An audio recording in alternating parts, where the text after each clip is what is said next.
नमस्कार दोस्तों, मेरा नाम है ब्रिजेश यादव। फिर हाजिर हूँ क्रिमिनल हिस्ट्री में एक नई कहानी को लेकर। आज की कहानी जो है एक लव अफेयर की कहानी है, जो एक प्यार का रिश्ता जो 9 सालों तक चला और 9 सालों तक के इस रिश्ते का अंजाम एक कंकाल में बदल गया। आइए आज की इस खौफनाक कहानी की शुरुआत करते हैं। कहानी ग्रेटर नोएडा की है, जो उत्तर प्रदेश से सटा हुआ है और दिल्ली के भी इधर की कहानी है। ग्रेटर नोएडा के आपको बता दूं, ये कहानी जो है उत्तर प्रदेश और दिल्ली के बीच में आती है। ग्रेटर नोएडा सिटी यहाँ की है और काफ़ी खौफनाक कहानी है। इसमें एक लड़का होता है और एक लड़की होती है। प्यार हुआ है दोनों के बीच में, रंजीत और नेहा। रंजीत भी एक सामान्य परिवार से था, नेहा भी एक सामान्य परिवार से थी।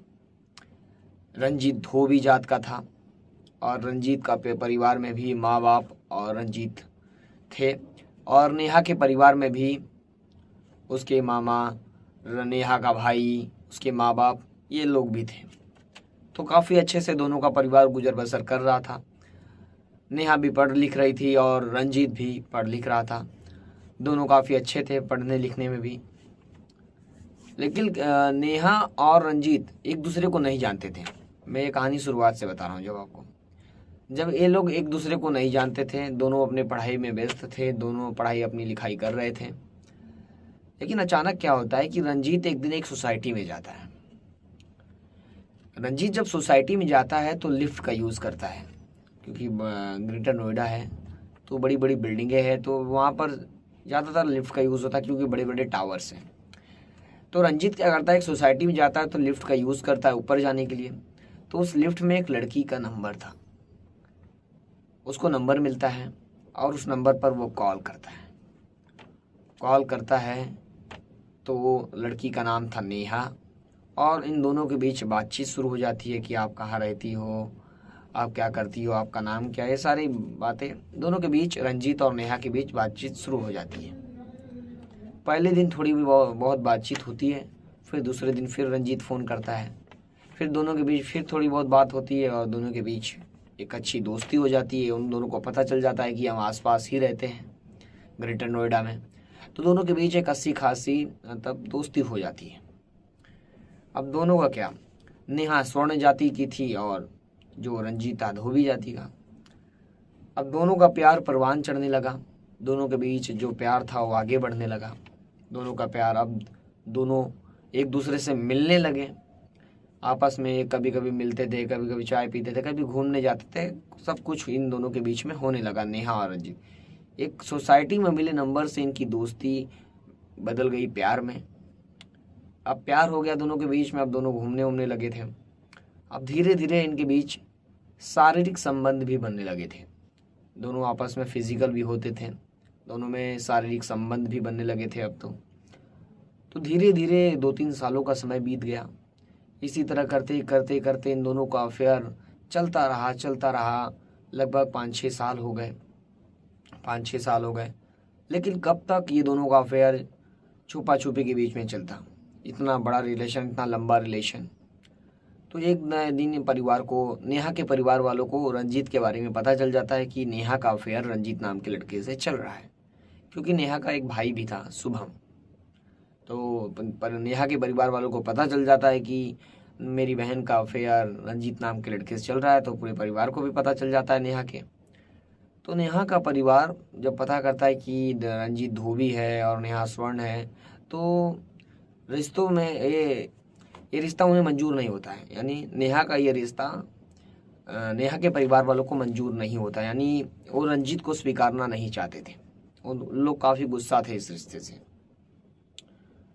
तो गुस्से में आकर 1-2 दिन तो वे लोग नेहा को चिल्लाए, नेहा को समझाएं, लेकिन नेहा नहीं मानी। नेहा बात करती थी रंजीत से और मिलती भी थी, और इन दोनों के बीच संबंध बनते थे भी। तो एक दिन क्या होता है कि इन लोग फ़ोन करके रंजीत को भी चिल्लाते हैं, रंजीत को भी भड़कते हैं कि मेरी बेटी से दूर हो जाए। यही हुआ होगा कि ये लोग चिल्लाए होंगे रंजीत को। रंजीत का भाई भी था शुभम, वो भी कुछ बोला होगा रंजीत को। तो रंजीत क्या करता है, एक दिन अचानक नेहा के साथ जितने भी उसने जो फिजिकल हुआ था, सेक्स किया था उस समय, वो सारे फोटोज़ और वीडियो को शुभम के भाई की मोबाइल पर, यानी नेहा के भाई शुभम के मोबाइल पर भेज देता है। ये वीडियो देखने के बाद शुभम यानी नेहा का भाई आग बबूला हो जाता है कि उसकी बहन का इस तरह वो वीडियो भेजा है। फिर ये आग बबूला होने के बाद पूरे परिवार को ये बात बताता है और ये सारी चीज़ें दिखाता है। तो पूरा परिवार अब गुस्से में आ जाता है रंजीत के खिलाफ, क्योंकि रंजीत शादी करना चाहता था नेहा का, लेकिन ये लोग खिलाफ थे और ऐसा नहीं करना देते थे। तो गुस्से में उसने ये सारे वीडियोस और फोटो भेज दिए नेहा के, थोड़े न्यूड भी वीडियो थे। तो ये सारे भेजने के बाद रंजीत के खिलाफ नेहा का जो पूरा परिवार गुस्से में आ जाता है, चाहे नेहा के मामा हो, नेहा का भाई हो, नेहा का पूरा परिवार अब रंजीत को हटाना चाहता था रास्ते से। अब पूरा परिवार मिलकर नेहा का एक प्लान बनाता है। प्लान के तहत कि रंजीत को रास्ते से हटा देते हैं तो ये सारी बदनामी से बच जाएंगे। तो ये लोग क्या करते हैं कि अब रंजीत को रास्ते से हटाने का प्लान बनाते हैं। तो अब हटाए तो हटाए कैसे, ये भी एक बड़ा सवाल था कि उसे मारे तो मारे कैसे। ये लोग ऐसे तरह से प्लान करते हैं कि किसी को पता भी ना चले और इसे मार भी दिया जाए, यानी सांप भी मर जाए लकड़ी भी ना टूटे। इस तरह का ये लोग प्लान बनाने की कोशिश करते हैं। तो ये लोग क्या करते हैं कि ये लोग जानते थे कि रंजीत शादी के लिए उतावला है, यानी नेहा से शादी करना चाहता है, हमारी बेटी से। तो ये लोग एक साजिश रचते हैं, साजिश एक खौफनाक प्लान तैयार करते हैं। प्लान के तहत रंजीत को शादी का प्रस्ताव भेजते हैं कि शादी की बात करनी है तुमसे, हमारे घर आ जाओ। तो जो घर था वो उसको गाजियाबाद वाले घर पे बुलाते हैं, यानी नेहा का परिवार जो था वो गाजियाबाद वाले घर पे बुलाता है। बमहेटा गांव का नाम था, बमहेटा गांव गाजियाबाद में ये लोग नेहा के घर रंजीत को बुलाते हैं शादी की बात करने के लिए। रंजीत भी अपनी हर अनहोनी होने से, उसको क्या पता था, वो हर अनहोनी से बेखबर था और अपने शादी की बात करने के लिए दौड़ता हुआ बमहेटा गाजियाबाद नेहा के घर पहुंच गया। वहाँ पर पहुँचने के बाद उसका काफ़ी अच्छे से इसके रिस्पेक्टफुली उसका स्वागत किया गया, उसे हाल चाल पूछा गया, बाकायदा उसे बैठाया गया, बातचीत शुरू हुई। पूरा परिवार रंजीत से बात किया। रंजीत से बाकायदा बात करने के बाद खाना पानी का दौर शुरू हुआ। चाय पानी पहले पिए, उसके बाद बाकायदा उसे खाना खिलाया गया। खाना खाने के बाद उन लोगों ने रंजीत को शराब पिलाई और शराब इस कदर पिलाई कि खूब पिलाई उसे शराब, और पूरे नशे में धुत हो गया। रंजीत जब नशे में धुत हो गया तो शुभम और उसके मामा मिलकर उसका गला दबाकर हत्या कर देते हैं। और रंजीत मर जाता है, जगह पर मर जाता है। तो अब इन लोगों के सामने था कि रंजीत की बॉडी का करे तो करे क्या। अब इन लोगों के सामने था रंजीत की बॉडी को ठिकाने लगाना। तो रंजीत को बॉडी को ठिकाने लगाने के लिए लोग सोचते हैं कि अब बॉडी का किया जाए क्या। तो कुछ घंटों तक बॉडी को रखकर सोचते हैं कि किया जाए क्या। तो बॉडी को रखने के बाद ये लोग डिसाइड करते हैं कि एक तालाब है, उसमें कुछ जानवर, मछली ज़्यादा और कुछ जानवर, मतलब जो समुद्री जानवर रहते हैं, उसमें डाल दिया जाए तो इसकी बॉडी का अता पता नहीं चलेगा। तो ये जो तालाब था ये बमहेटा गांव में ही था। तो ये लोग प्लान के मुताबिक रात में निकलते हैं बाइक से, घर से रंजीत की बॉडी लाते हैं और बाइक पर बैठाते हैं। बाकायदा सारे जो डॉक्यूमेंट्स थे वो सारे सबूत निकाल कर ये लोग उसे बैठाते हैं बाइक पर और बाकायदा उसे बमहेटा के उस गांव के तालाब पे लेके जाते हैं और उस तालाब में उसे फेंक देते हैं, एक पत्थर उत्थर बांध कर कि वो डूब जाए, बॉडी ऊपर ना आए। तो वो डूब जाते हैं। बॉडी डूब जाने के बाद रंजीत अपने घर तो पहुंचता नहीं है, क्योंकि रंजीत तो अब मर चुका है। लेकिन रंजीत का परिवार इससे बेखबर था। रंजीत के परिवार वालों को लग रहा था हमारा बेटा कहीं गया है, अब आज नहीं तो कल आएगा। पर रंजीत के परिवार वालों ने भी खोजना शुरू किया, क्योंकि बेटा अक्सर घर रात में आ जाता था।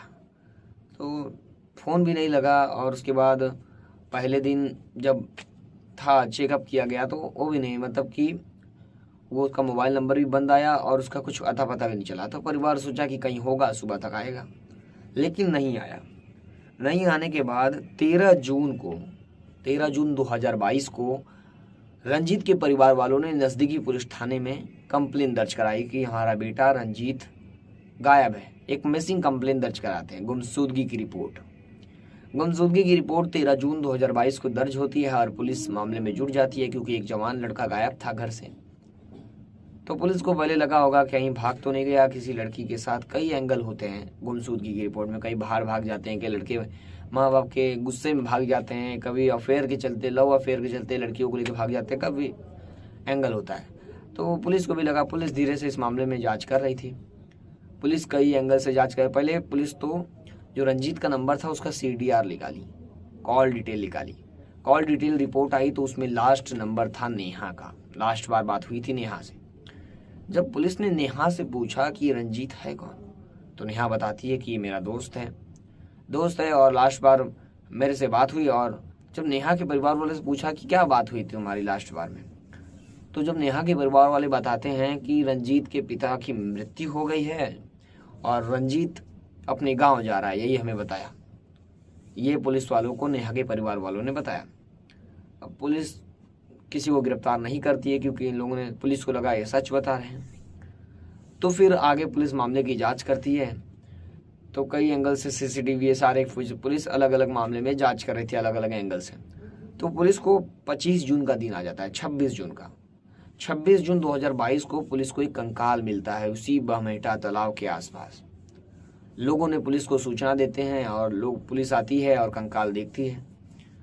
तो पुलिस इस मामले को रंजीत वाले मामले से जोड़ती है कि रंजीत भी गायब है और एक कंकाल भी मिला है। तो पुलिस को पहले लगा नहीं, पुलिस सोची कि कोई किसी और की भी कंकाल हो सकती है। तो पुलिस की फॉरेंसिक टीम बुलाती है और इसका DNA सैंपल लिया जाता है और फॉरेंसिक टीम सारे इसे लैब लेके जाती है और DNA सैंपल और रंजीत के परिवार को भी बुलाया जाता है। तब DNA और रंजीत का परिवार ये मेल खा जाता है, यानी मैच हो जाता है। मैच हो जाने के बाद अब पुलिस एक्शन में आ जाती है कि अब तो जो गुमशुदगी की रिपोर्ट थी, यानी जो मिसिंग कंप्लेंट थी, उसे मर्डर में बदल दिया जाता है क्योंकि किसी ने हत्या करके ही उसकी बॉडी को उस तालाब में फेंका था। यानी अब वो मिसिंग नहीं था, यानी अब रंजीत की बॉडी मिल गई थी, तो किसी ने हत्या किया था। तो ये मिसिंग कंप्लेंट अब हत्या में बदलकर पुलिस अब मामले में जुट गई थी। पुलिस ने पहले रंजीत के परिवार वालों से पूछा कि आपका किसी पर शक है कि आपके बेटे को कौन मार सकता है। तो रंजीत के परिवार वाले बताते हैं कि नेहा के परिवार से मेरे बेटे की अक्सर लड़ाई झगड़े हुए थे, कई बार मारपीट भी हुई थी नेहा के चक्कर में। तो ये बातें रंजीत के परिवार वाले नेहा के पुलिस को बताते हैं नेहा के बारे में। तो ये सारी बातें जब फिर नेहा के परिवार वालों को पुलिस उठाती है, पुलिस कड़ाकी से पूछताछ करती है। कड़ी से कड़ी जोड़ने के बाद पुलिस जब एकदम पूछताछ करती है, एकदम स्ट्रिक्टली, एकदम कड़ाई से, तो नेहा के परिवार वाले टूट जाते हैं और नेहा के मामा और उसके भाई को पूरी सच्चाई इन दोनों बताते हैं कि जो रंजीत था वो गंदी गंदी फ़ोटो हमारी बहन बेटी की भेज रहा था, इसकी वजह से हमें ये कदम उठाया। ये वो बोलने के बाद पूरी कहानी इन लोगों ने सुनाई, जो मैंने आप लोगों को सुनाया। तो ये था मामला। सोचिए, एक जाति की वजह से दो लोगों का प्यार एक साथ नहीं आ पाया, तो उसके चलते एक परिवार ने एक खौफनाक साजिश रची और रंजीत को ही, एक बेकसूर लड़के को रास्ते से हटा दिया। अगर नेहा के परिवार वाले इस साजिश से मान जाते हैं तो शायद ये नौबत ना नेहा के परिवार वालों की आती और ना ही रंजीत के परिवार वाले की। अब आजकल का दौर ही चल रहा है लव अफेयर का, अक्सर हर लड़के लड़कियों का अफेयर है। तो ये जो इन दोनों, यानी लड़के लड़की को राजी है, तो इसमें कोई कुछ नहीं कर सकता। आप कितना भी कोशिश करो, कितना भी अपना हर प्रयास कर लो, उन दोनों को कोई अलग नहीं कर सकता जब तक उनके मूड में ना आए या वो अपने से ब्रेकअप ना कर ले किसी गलती को देखते हुए। अब ऐसा नहीं हो रहा, अब मॉडर्न हो गया है, लोग अब किसी भी जात धर्म में शादी कर ले रहे हैं। लेकिन गांव एरिया, कुछ ऐसे सेक्टर्स हैं, जो कई एरिया हैं जो ऐसे नहीं होते हैं, ऐसे मतलब अपना परंपरा, अपनी संस्कृति सब देखते हैं। तो लोग भी मॉडर्न होते जा रहे हैं, लोग बढ़ते हुए ज़माने के साथ ढल रहे हैं, बदल रहे हैं। अब लोगों की सोच भी अब बदलनी चाहिए। इस केस में एक ही सीख मिलती है कि अब लोगों की सोच भी बदलनी चाहिए। तो फिर मिलूंगा एक नई वीडियो, एक नई कहानी के साथ। तब तक के लिए जय हिंद। चैनल को सब्सक्राइब नहीं किए हो तो चैनल को सब्सक्राइब जरूर कर लें और हमारी कल की स्टोरी नहीं देखे होंगे तो कल की स्टोरी भी जरूर देखना। कल की भी एक खौफनाक कहानी थी। मैं एंड स्क्रीन में कहानी लगा दूंगा, एक डिस्क्रिप्शन में दे दूंगा, आप लोगों कहानी जाकर जरूर सुने और चैनल को सब्सक्राइब करना ना भूलें।